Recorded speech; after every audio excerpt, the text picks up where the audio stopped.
La mi-septembre 2017 restera gravée dans l'histoire des finances publiques congolaises comme celle du lancement de la refonte du système fiscal congolais. Sous l'impulsion du président de la République, le gouvernement, par l'entremise du ministère des Finances, a réussi à rassembler plus de 400 participants venus de tous les horizons pour réfléchir en profondeur sur l'avenir du système fiscal congolais du 11 au 14 septembre 2017. Comment rendre la fiscalité congolaise souple, compatible, attractive et efficace avec un rendement plus élevé que dans le passé. En clair, le gouvernement vise in fine à fusionner toutes les régies financières en une seule administration fiscale, douanière et parafiscale. Plus de détails dans ce numéro de fiscalité et développement dans une présentation de Ruben Mayoni Ntiakiyunga.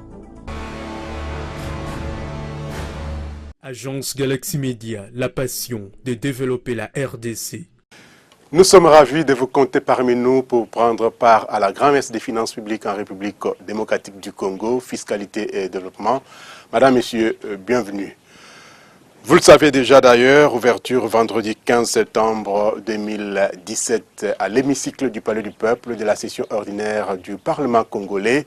Cette session de septembre essentiellement budgétaire traitera également en priorité des projets et propositions de loi dans les secteurs économico-financiers, au nombre desquels le projet de loi sur la révision du code minier et le vote de tout l'arsenal juridique pour l'organisation des élections. Les speakers de deux chambres du Parlement congolais ont reconnu la détérioration du tissu économique congolais liée essentiellement à la chute des cours des principaux métaux sur le marché international. Pour remédier à cette situation, le président de l'Assemblée nationale, Aubin Minakou, a promis de traiter en urgence les projets de loi à caractère économique qui viendront du gouvernement.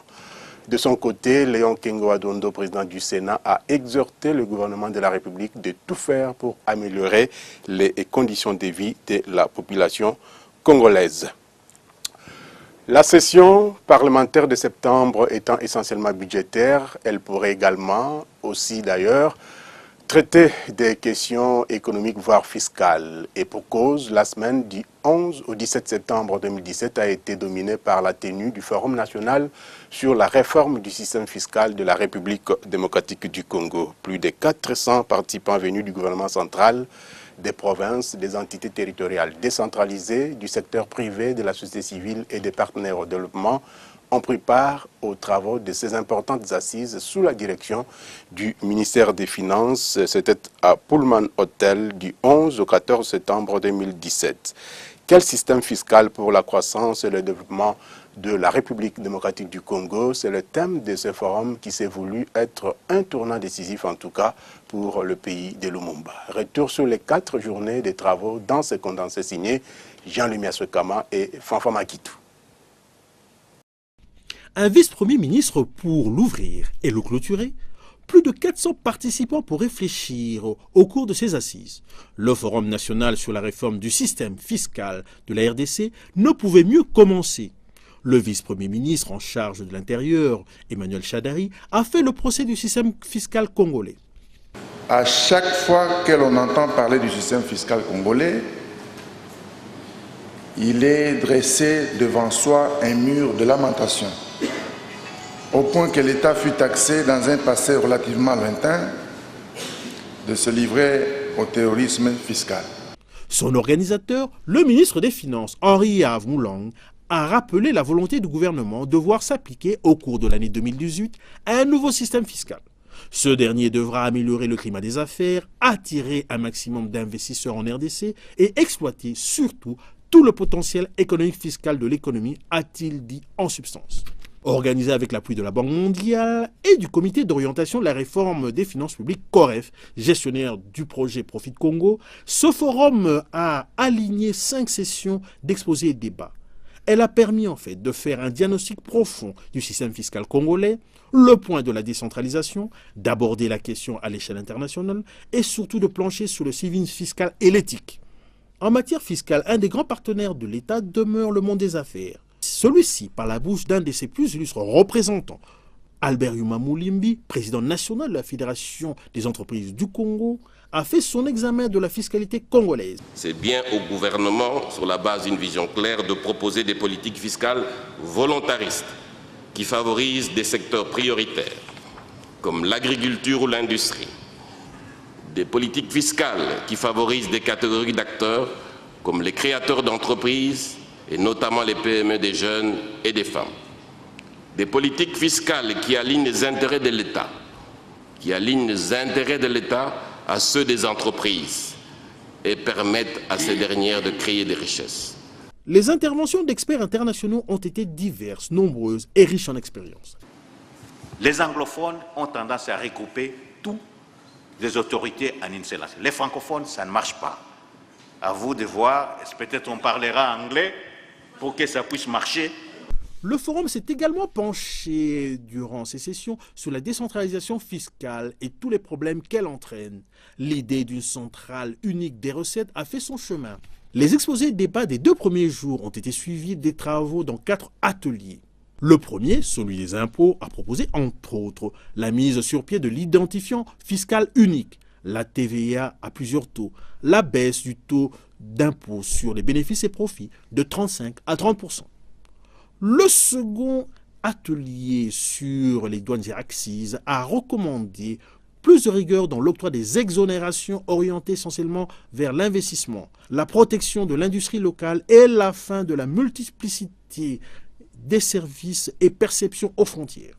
Le troisième atelier sur les taxes, redevances et droits a prôné leur diminution ou suppression, mais seulement après un examen approfondi lors d'une commission ad hoc après le forum. Le quatrième atelier sur l'administration fiscale et la décentralisation a argumenté sur la fusion de toutes les régies centrales, nationales et provinciales. Le vice-premier ministre Emmanuel Chadari est revenu à l'hôtel Pullman pour la clôture et l'Argentine nationale Henri-Yves Moulang a présenté les dispositions de l'après-forum. Nous proposerons pour la conduite de cette réforme la mise en place d'un cadre permanent de concertation entre le gouvernement, les administrations fiscales ainsi que les organisations socioprofessionnelles concernées. Et le suivi de cette mise en œuvre sera quant à lui assuré par les comités de pilotage du forum que nous érigeons ici en comité de suivi de la réforme du système fiscal de notre pays. Invités comme participants fondent beaucoup d'espoir sur les recommandations de ce forum. Parce que c'est le cœur même de l'action gouvernementale. Il n'y a pas d'action publique possible à envisager sans ressources sûres. Ce forum va nous permettre effectivement de voir qui est le goulot d'étranglement et qui freine la mobilisation et qu'est-ce qu'il faut faire. Maintenant, le rôle, c'est de voir si ces recommandations, ces décisions que nous avons prises ensemble sont réellement mises en œuvre. C'est vrai, il y a des décisions ou des recommandations qui doivent être mises en œuvre à court terme, à moyen terme et à long terme. On a bien démarré le forum et aujourd'hui on peut s'estimer heureux que nous puissions bien atterrir et que nous dégagions un consensus autour de principales préoccupations et autour surtout des principales faiblesses qui continuent à caractériser notre système fiscal. Les débats, les discours, discussions, exposés sont terminés. Place à l'action pour le bien-être des Congolais. Forum national sur la réforme du système fiscal de la République démocratique du Congo, restons-y encore pour vous dire qu'une des réformes majeures du système fiscal est la mise sur pied d'une autorité congolaise des revenus. C'est une des grandes recommandations du FONAREF. Le ministre des Finances, Henri-Yves Moulang, a réagi à cette proposition dans son allocution de clôture. Propos recueillis par Jean-Louis Miasutama. Nous retiendrons notamment l'unanimité confirmée autour de la nécessaire révision de la législation et de l'organisation administrative du système fiscal de notre pays.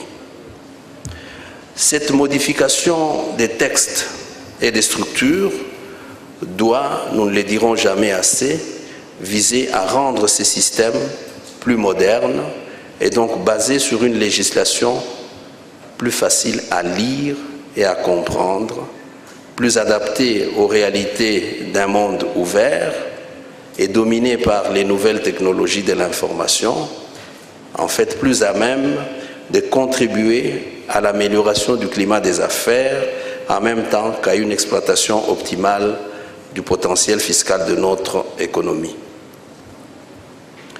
Nous ne nous faisons cependant pas d'illusions.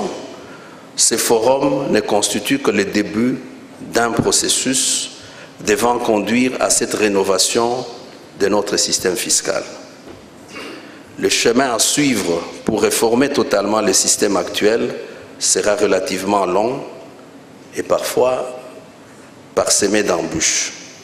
Mais la détermination et la volonté du gouvernement sont telles qu'il n'y aura ni reculade, ni remise en question de ce processus dont la réussite conditionne aussi bien le développement des entreprises et de l'initiative privée dans notre pays que la maximisation des ressources dont l'État a besoin pour remplir ses missions régaliennes.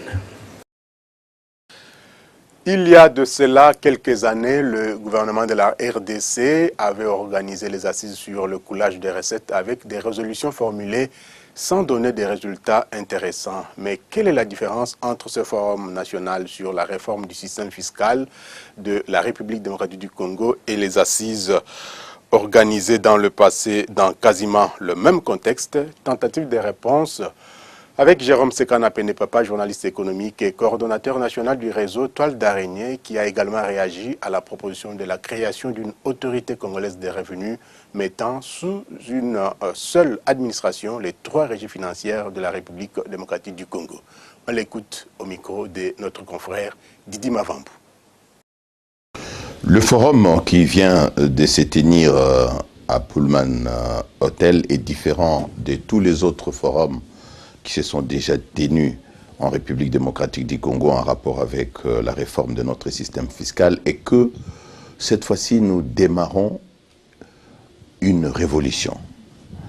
Depuis la nuit des temps, dans notre pays, les administrations fiscales, douanières et parafiscales sont toujours séparées. Mais cette fois-ci, le gouvernement est déterminé à rassembler toutes ces administrations dans une seule autorité qui s'appellera Autorité congolaise des revenus. En l'instar d'autres autorités des revenus qu'on trouve en Tanzanie, qu'on trouve en Zambie, qu'on trouve au Kenya et ainsi de suite. Les avantages, c'est que le management devient unique. Mais les administrations, dans leur fonctionnement, la douane reste la douane. Et on a une seule base de données. On gère les contribuables, aussi bien des importateurs que les assujettis et autres contribuables sont identifiés à travers le NIF, l'identifiant fiscal unique dont on a toujours parlé. Et on a une certaine visibilité dans la mobilisation des recettes. Le gouvernement espère qu'en mettant ensemble toutes ces administrations, eh bien, le pays va mobiliser plus de recettes que par le passé. N'oubliez pas que nous n'atteignons même pas 4 milliards de dollars par an depuis plus de 5-10 ans. Nous n'atteignons pas nous ne crevons pas ces plafonds des recettes. Nous tenons à remercier son Excellence Monsieur le Ministre des Finances pour avoir accepté à ce que 5 membres de Toile d'Araignée puissent prendre part à ces travaux, non pas comme journalistes, mais comme participants. Et ce n'était pas facile, parce que les membres du comité de pilotage ne voulaient pas à ce que les journalistes puissent avoir ce statut-là de participants, alors que nous avons une expertise qui ne court pas les rues, plus que d'autres organisations socio-professionnelles. Et un autre avantage que nous pouvons signaler en rapport avec la presse, nous avons réussi, en plus de l'identifiant fiscal qui est notre cheval de bataille. Vous savez, nous nous sommes battus pour proposer au gouvernement cette mesure urgente, mais nous avons quand même réussi à inscrire parmi les résolutions que le gouvernement va présenter d'abord au Conseil des ministres et puis au Parlement, le fait qu'on puisse prendre en charge de manière officielle la campagne de sensibilisation pour la réhabilitation de la culture fiscale. Qu'est-ce que nous voulons dire par là concrètement? C'est-à-dire il faut qu'on puisse inscrire dans le budget de l'État une ligne qui pourra permettre à tous les médias, quand je dis tous les médias, c'est-à-dire l'audiovisuel comme la presse écrite et même la presse en ligne, afin que on puisse sensibiliser la population à se prendre en charge, notamment à pouvoir contribuer, à payer les impôts et taxes, à donner à l'État avant de demander des comptes à l'État. C'est-à-dire pousser ceux qui nous dirigent à plus de redevabilité et armer la population à plus de citoyenneté, à faire ce qu'on appelle le contrôle citoyen. Le ministre des Finances nous a donné un chiffre inquiétant. Seuls 170 000 contribuables et assujettis sont répertoriés au niveau des registres des administrations fiscales, parafiscales et douanières et payent régulièrement les impôts, taxes et autres redevances dues à l'État. Pour une population de 80 millions d'habitants, c'est tout un problème que nous devons résoudre. Pourquoi? Parce qu'il faut que l'assiette fiscale s'élargisse avec bien sûr des réformes comme l'identifiant fiscal unique, qu'on ait plus ou moins 30 millions, voire même 50 millions de contribuables et de manière automatique, nous aurons l'assiette s'élargissant, les recettes vont être perçues et le budget va s'agrandir. On peut aller jusqu'à 15, pourquoi pas 20 milliards de dollars par an. Tout naturellement, les régies financières de la RDC ont eu une place de choix dans ce forum national sur la réforme du système fiscal de la RDC. Leurs responsables sont même revenus 2 fois dans la première et deuxième journée. Le lundi 11 septembre, il était plus question de l'état des lieux des administrations fiscales de la République démocratique du Congo. Nous vous proposons les extraits de la 4e session du forum du mardi 12 septembre 2017 consacrée aux opportunités des régimes fiscaux d'exception, ampleur des dépenses fiscales et conséquences budgétaires. Nous vous prions de suivre l'intervention du directeur général adjoint de la DGDA en charge de l'administration et des finances, Jean-Baptiste Nkongolo Kabila, dans cet extrait choisi par Jean-Louis Nyaswekama. Il y a plusieurs catégories d'exonération, bien sûr. La première, ce sont les investissements. La plupart des exonérations sont faites pour des matières qui sont et à l'importation et à l'intérieur.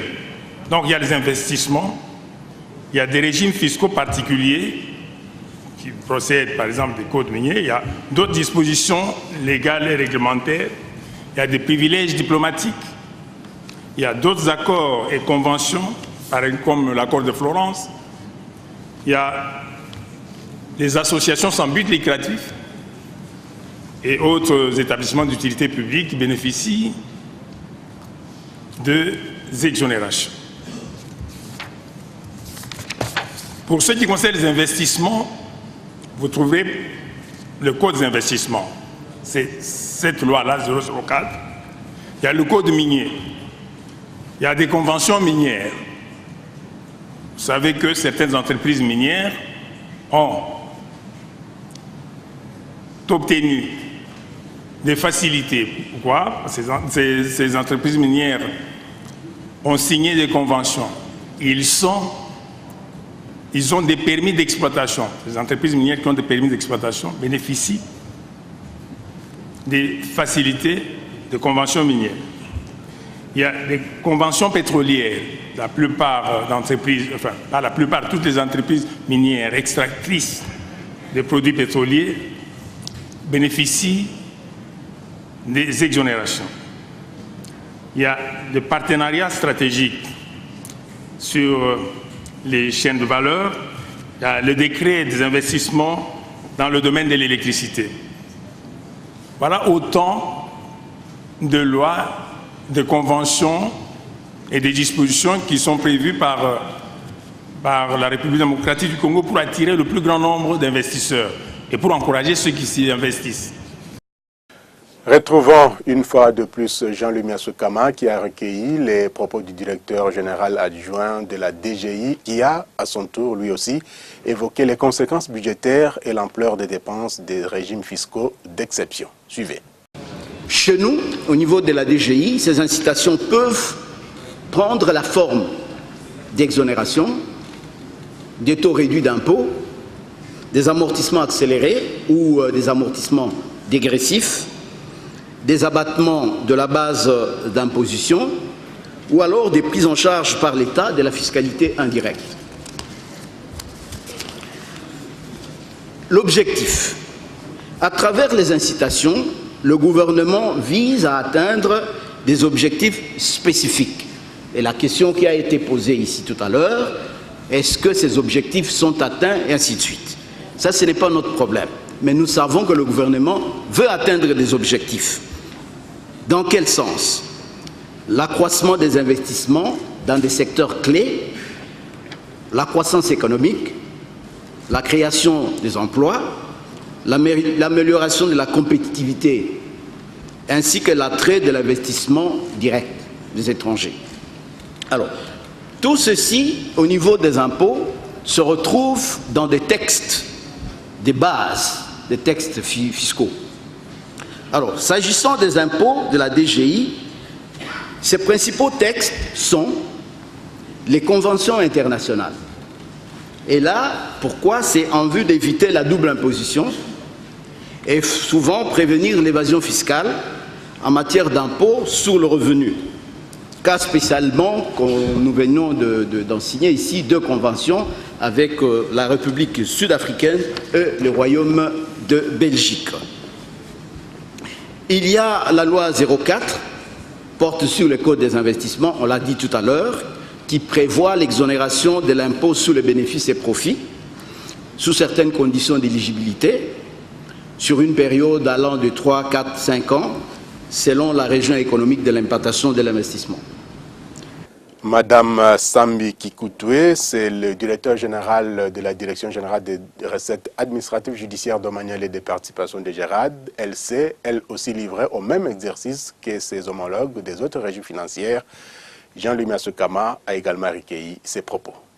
Toute exemption induit une dépense fiscale, c'est-à-dire une réduction du produit de la fiscalité. L'ampleur de la dépense fiscale dépend autant du nombre d'exonérations accordées qu'à la hauteur du prélèvement sacrifié. C'est une parenthèse encore, puisqu'on a tout dit. Laissez-moi vous donner quelques exemples. L'État entre en partenariat avec une entreprise et il a pris l'option d'exonérer les coûts télécommunications, les coûts de la licence qui est de 65 millions de dollars. L'État dit, je vous donne la licence gratuitement exonérée, vous ne faites pas payer. Et à la fin de l'exercice fiscal, l'État a 3 000 dollars de dividendes. Donc, vous pouvez imaginer entre 65 millions et 3 000 dollars de dividendes. Et 2 ans après, la société n'existe plus. Donc, c'est compliqué en matière de taxes et l'ampleur de la dépense fiscale dépend autant du nombre d'exonérations. Donc, s'agissant du nombre d'exonérations, il convient de rappeler quelques régimes fiscaux d'exception. On a tout dit ici par mes 2 prédécesseurs. Les codes des investissements, les codes miniers, les marchés publics à financement extérieur, les facilités administratives et fiscales accordées aux ASBL, les régimes applicables aux entreprises éligibles au partenariat stratégique. C'est tellement beaucoup que des fois, nous nous posons la question de leur application sur terrain et ce qui nous pose des problèmes de conflit. Donc vous lisez l'arrêté interministériel ou les décrets qui octroient ces facilités-là avec l'assujetti lui-même qui ne sait pas situer quelle est la limite.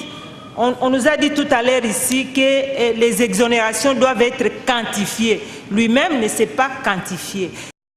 Quittons le Forum national sur la réforme du système fiscal de la République démocratique du Congo pour découvrir les tendances des prix des denrées alimentaires de grande consommation sur les principaux marchés de Kinshasa, la capitale, au samedi 18 septembre 2017. Nous faisons donc appel à Philon Cholet pour les détails. Les prix des denrées alimentaires de grande consommation varient selon les différents marchés de Kinshasa. Concernant les haricots, les sacs de 100 kg au marché de la Liberté a connu une baisse, en reculant de $130 la semaine dernière à $125 et les gobelets appelés Komima et Bundeli se vendent à 1200 francs congolais. Au marché central, le même sac de haricots a connu une légère hausse. Il est passé de $125 à $130 pendant qu'un gobelet coûte 1300 francs congolais. Au marché Zigida, les prix n'ont pas bougé. Il s'est maintenu à $120 et un gobelet coûte 1150 francs congolais. Hausse observée au marché Gambela où le prix est passé de $130 à $135 pendant que le gobelet se vend à 1400 francs congolais. Du côté des poissons chinchards au marché de la Liberté, le prix d'un carton de 18 plus 30 kg a légèrement grimpé de 77 200 francs congolais à 78 000 francs congolais à l'espace d'une semaine. Au marché central, par contre, le prix est resté stable à 76 200 francs congolais. Au marché Zigida, les coûts du carton de poisson chinchard a légèrement augmenté de 76 000 francs congolais à 76 500 francs congolais. Au marché Gambela, on observe une stabilité à 72 500 francs congolais. Concernant la viande, les prix d'un carton TS de 20 kg est resté stable à 170 000 francs congolais. Nous sommes là au marché de la Liberté. Au marché central, les cartons a connu une hausse de 174 000 francs congolais à 175 000 francs congolais. On observe la même tendance au marché Zigida où le prix du carton de viande passe de 174 500 francs congolais à 176 000 francs congolais, pendant qu'au marché Gambela, on a constaté également une augmentation passant de 174 000 francs congolais à 175 000 francs congolais. Pour les riz, nous apprenons qu'au marché de la Liberté, le prix d'un sac de 25 kg a baissé. Il a chuté de 28 000 francs congolais à 26 500 francs congolais. Même tableau au marché central où le prix a pris du recul de 29 500 francs congolais à 29 000 francs congolais. Au marché Zigida, le prix de ces mêmes sacs du riz de 25 kg passe de 26 400 francs congolais à 28 600 francs congolais. Au marché Gambela, on observe une stabilité de prix, soit 29 200 francs congolais pour le sac de 25 kg.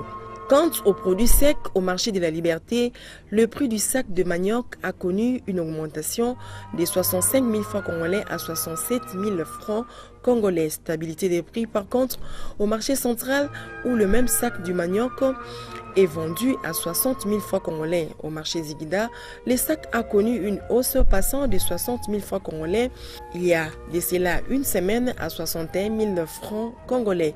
Au marché Gambela, le même produit est passé de 57 000 francs congolais à 59 000 francs congolais. Voilà les tendances des prix de ces denrées alimentaires de grande consommation au samedi 16 septembre 2017 sur les principaux grands marchés de Kinshasa, la capitale. Jetons à présent un regard sur l'indice du taux de l'inflation hebdomadaire du 11 au 16 septembre 2017 tel que collecté et publié par l'Institut national de la statistique INES. Le commentaire est de Priska Sekana.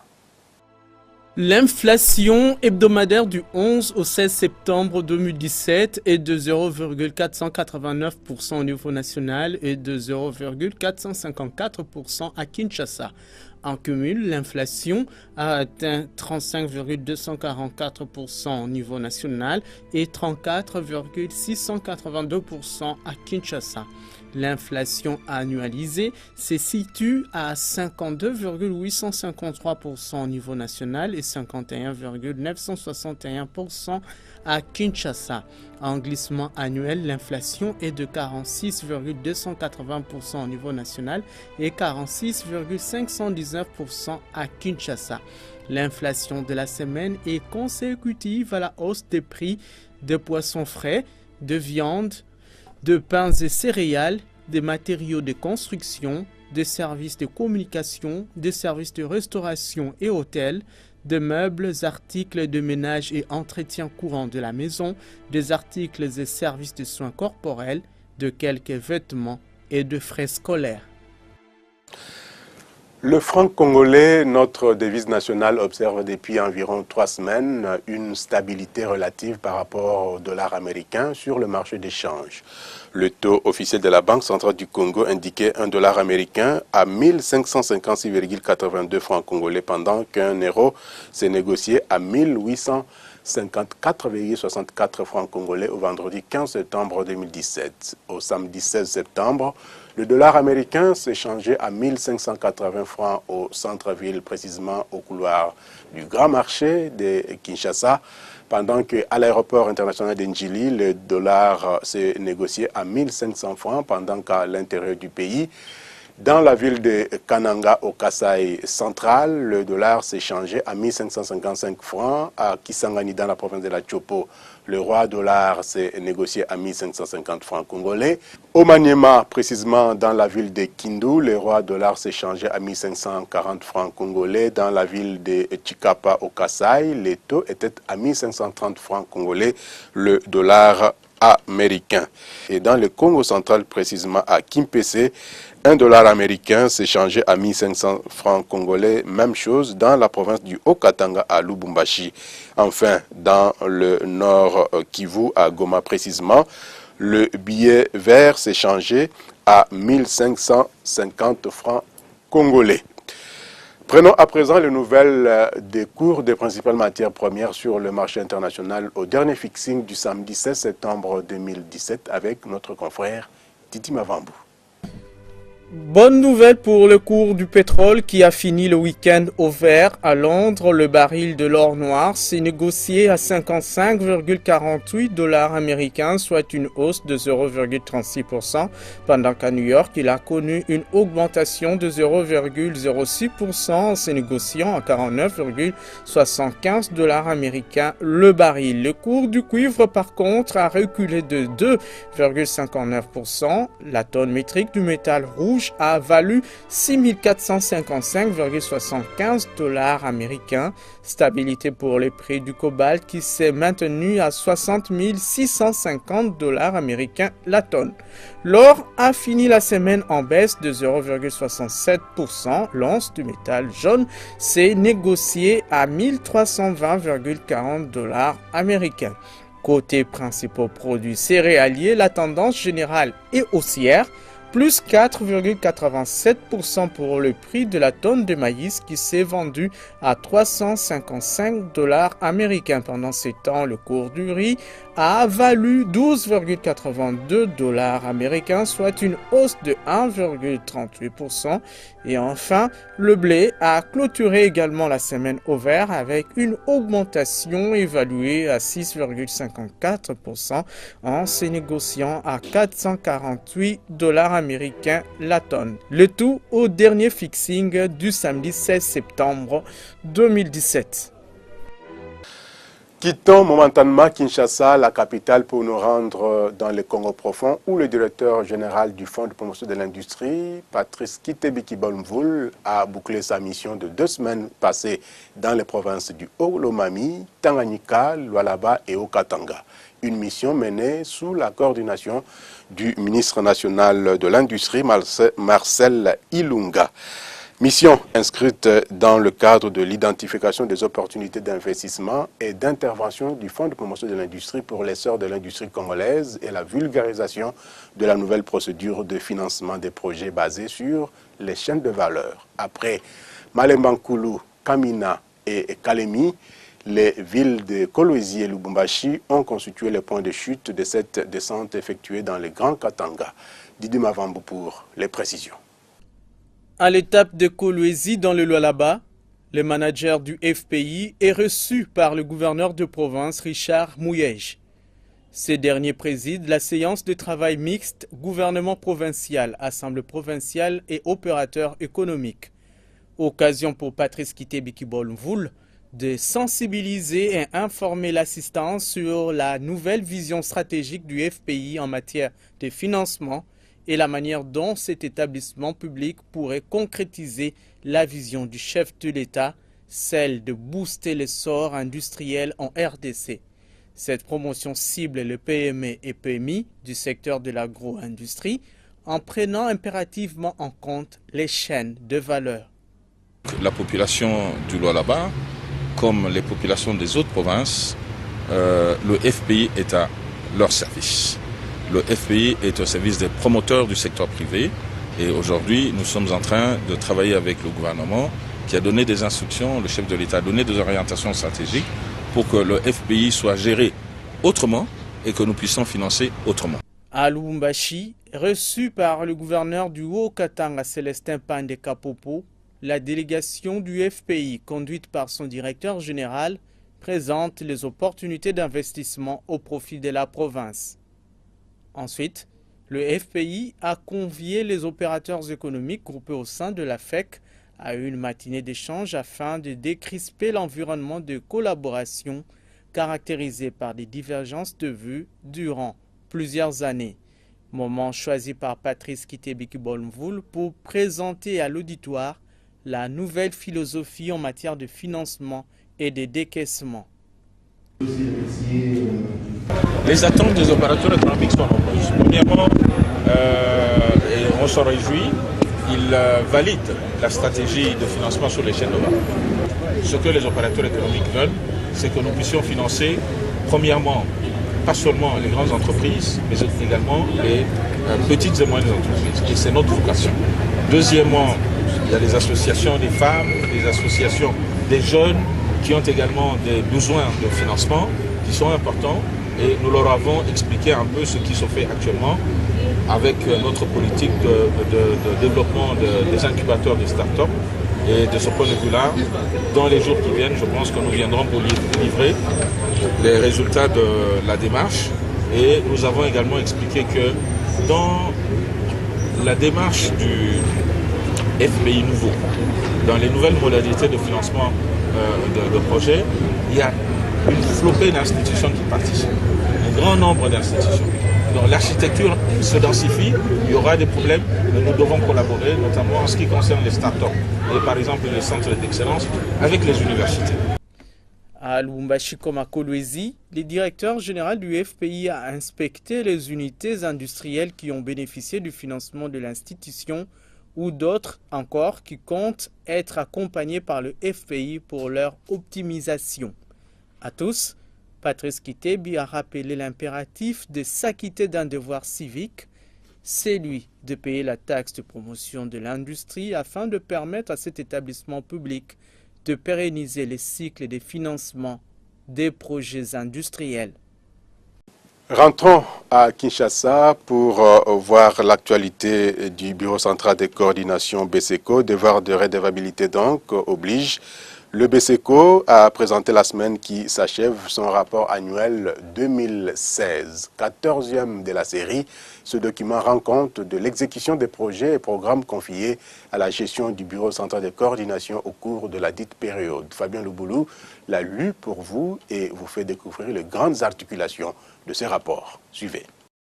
Ces documents de 124 pages présentent d'une façon ramassée les principales missions confiées au BCECO par les gouvernements dans le cadre de la reconstruction nationale et de l'amélioration des conditions de vie de la population congolaise. Il renseigne également sur les différentes actions entreprises dans le cadre de la gestion des projets, notamment la passation des marchés, la gestion technique des opérations ainsi que la gestion financière et comptable. Il est subdivisé en 4 parties. La première partie circonscrit les contextes de l'exécution des activités tout au long de l'année 2016 et met un accent particulier sur les faits marquants suivants.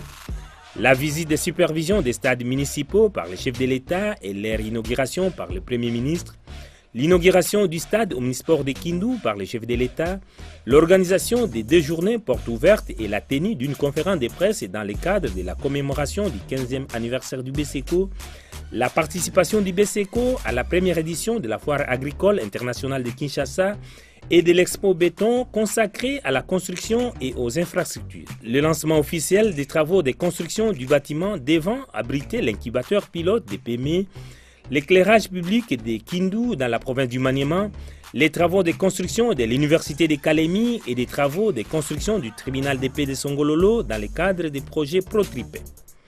Cette partie revient également sur la mission statutaire assignée au BSECO dès sa création en 2001 et informe sur la valeur des financements gérés au 31 décembre 2016 qui se chiffre à 1,185 milliards de dollars américains. La deuxième partie, consacrée à la gestion administrative du BSECO, présente les organes décisionnels et opérationnels de l'institution dans leurs différents rôles, lesquels convergent vers l'accomplissement des missions lui dévolues. Les principales activités menées en synergie par ces organes y sont également détaillées. Dans cette partie, il est fait mention de la formation d'une partie du personnel en vue de permettre la mise en conformité des procédures appliquées au BSECO aux exigences internationales reconnues par le Project Management Institute. La troisième partie porte sur la description détaillée des différentes activités réalisées pendant l'année 2016 selon les fonctions essentielles de gestion des projets. Ces fonctions sont notamment la passation des marchés, la gestion technique des opérations, ainsi que la gestion financière et comptable. À ce stade, l'on distingue trois types de gestion des projets, à savoir les projets sous gestion totale, les projets sous gestion fiduciaire et l'appui en passation des marchés. La quatrième partie est consacrée à la gestion financière et comptable. Les informations fournies portent sur les ressources allouées au projet et les niveaux de décaissement atteints par les projets. Contrairement aux années antérieures, le gouvernement demeure le principal bailleur des fonds suivi par la Banque arabe pour le développement économique en Afrique et les fonds de l'OPEP pour le développement. En lisant ces rapports, l'on se rend aisément compte qu'au cours de l'année 2016, 4 secteurs d'importance capitale ont retenu l'attention du gouvernement de la République, à savoir la justice, l'éducation, la santé et les sports. Dans cette partie, l'on apprend également que de 2015 à 2016, le portefeuille de financement du gouvernement des projets confiés au BSECO est passé de 1,102 milliards de dollars américains contre 1,118 milliards de dollars américains, soit une augmentation de 1,4%.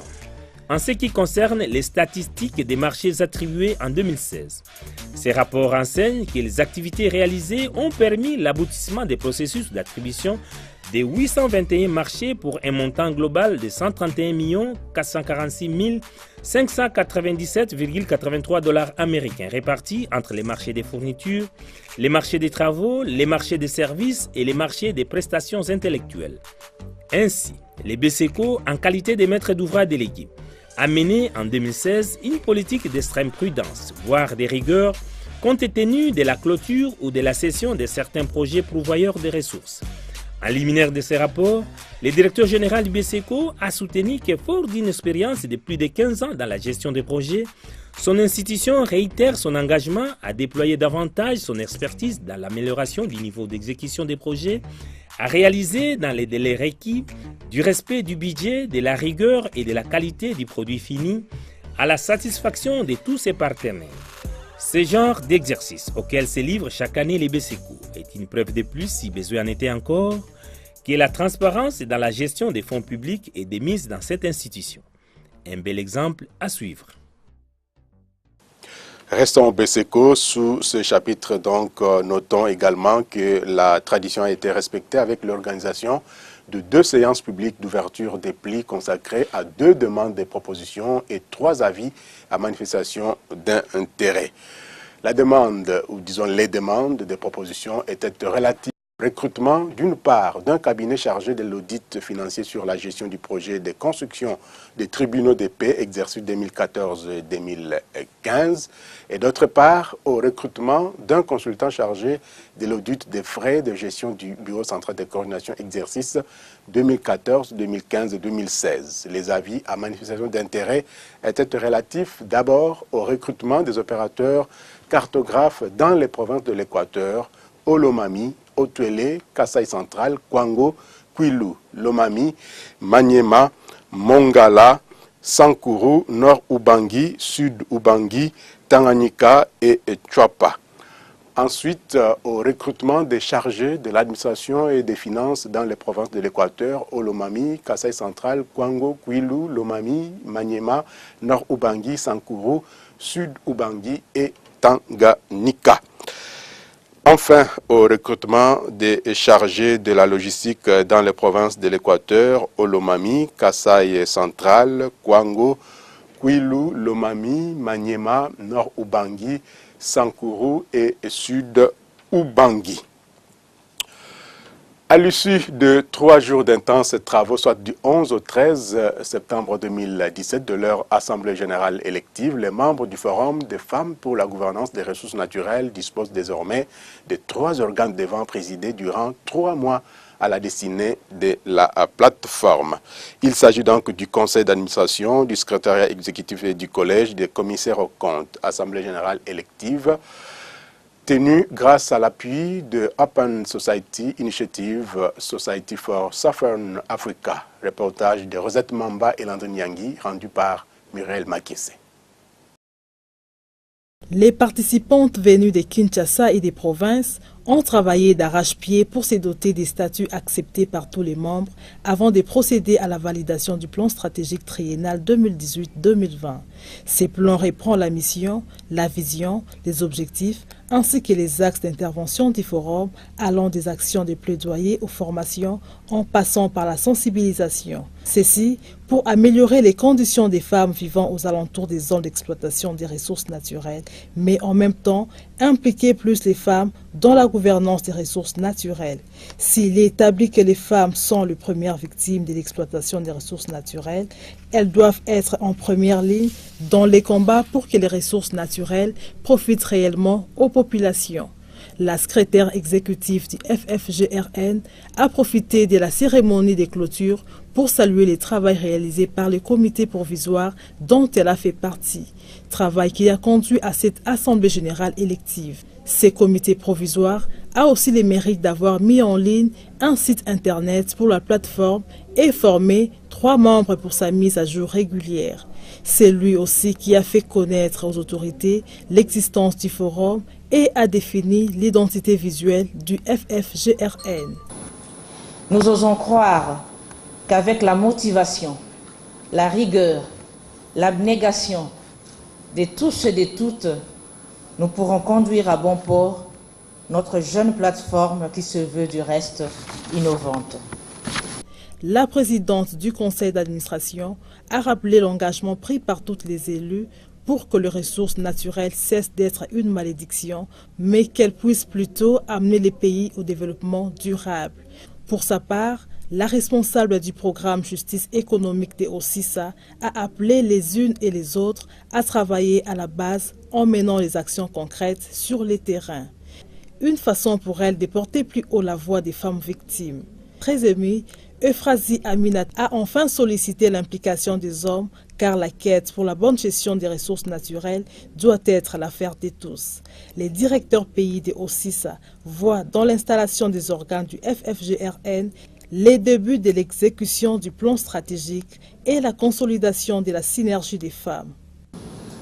Je dois vous féliciter toutes pour cette élection, pour cet exemple de démocratie.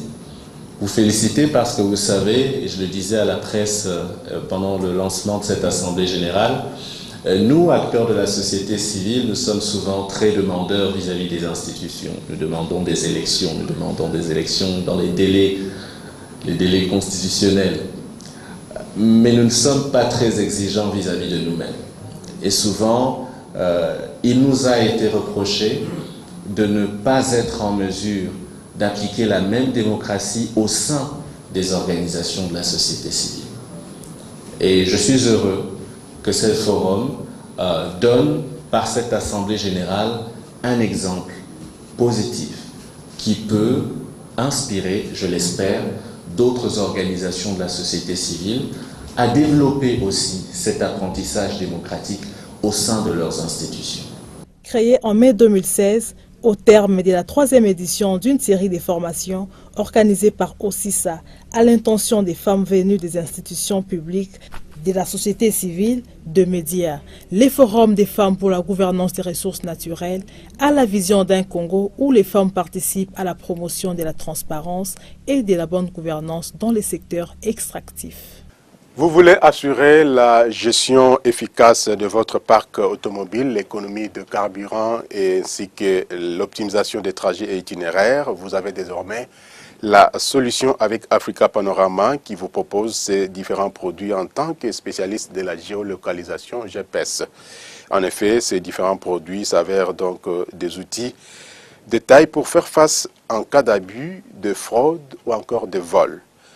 Ils constituent des moyens efficaces pour le contrôle et le suivi des véhicules en temps réel. Il est possible aujourd'hui avec les produits comme les traceurs GPS, voitures, camions, bus, voire les groupes électrogènes, conteneurs, colis et autres, des produits donc qu'on peut acquérir à des prix abordables, de localiser à distance les engins de tout genre. Avec cette technologie, entreprises et personnes physiques peuvent donc accéder au calcul des distances parcourues ainsi que le temps d'arrêt, le jauge de consommation de carburant, la réception d'alertes en cas de choc ou accident ou d'excès de vitesse, autant d'autres avantages qu'on peut tirer de cette technologie que notre partenaire Africa Panorama développe. Vous aurez plus de détails dans notre prochaine édition de Fiscalité et Développement. Terminons cette émission en beauté pour vous dire que Jérôme Sekana Penepapa, journaliste économique, directeur général de l'agence Galaxy Media et coordonnateur national du réseau Toile d'Araignée, a célébré son 55e anniversaire. L'ensemble du personnel de l'agence Galaxy Media lui souhaite un très joyeux anniversaire et toutes les bonnes choses du monde. Longue vie donc à Jérôme Sekana Penepapa, qu'il soit béni avec sa famille biologique ainsi que sa famille AGEM, car nous constituons tous une grande famille. Nous profitons également de cette occasion pour souhaiter joyeux anniversaire à la secrétaire générale de l'agence Galaxy Media, Safi Ibalebanga, qui fête aussi son 1e anniversaire. Voilà qui met fin à ces numéros de Fiscalité et Développement. Madame, Messieurs, merci de nous avoir suivis. À partir de la cité de Kimpese, nous sommes là dans le Congo central. Le prochain rendez-vous pour cette émission, c'est déjà dimanche. D'ici là, portez-vous bien et bonne suite des programmes sur votre chaîne. Au revoir.